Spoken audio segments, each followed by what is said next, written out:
Pour moi, un bon livre politique, c'est avant tout un livre qui transmet des compétences et ou des connaissances. L'objectif, c'est véritablement de transmettre à chacune et chacun des clés de lecture qui doivent nous permettre non seulement de mieux comprendre, de mieux lire, de mieux critiquer l'actualité qui nous entoure, mais également de prendre le pouvoir, de nous permettre d'intervenir nous-mêmes dans la sphère politique, parce qu'au fond, c'est cela l'idéal de la démocratie. C'est un régime dans lequel les citoyennes et les citoyens peuvent contribuer au débat public, porter leur voix et porter leur point de vue.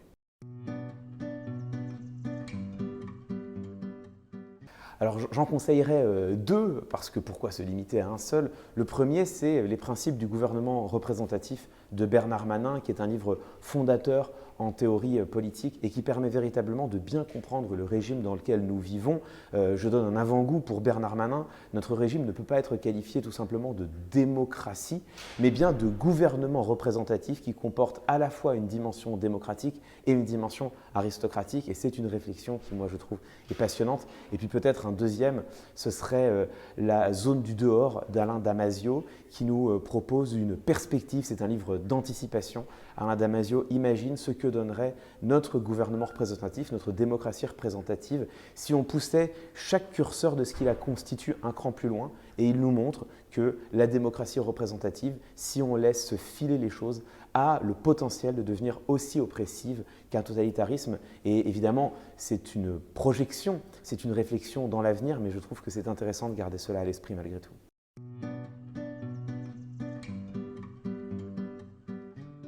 Le prix du livre politique est important parce que les livres politiques sont importants, mais le fait que ça se tienne à l'Assemblée nationale, au Parlement, c'est pour moi quelque chose d'encore plus essentiel. J'ai fait ma thèse sur le débat parlementaire. Je sais à quel point le Parlement est un des cœurs battants de la démocratie. C'est l'endroit à la fois où s'élabore la loi, où se négocie la législation, mais c'est aussi le lieu où se confrontent les arguments sous le regard exigeant des citoyennes et des citoyens. Et donc c'est particulièrement important pour moi que ce prix soit remis dans cette belle enceinte.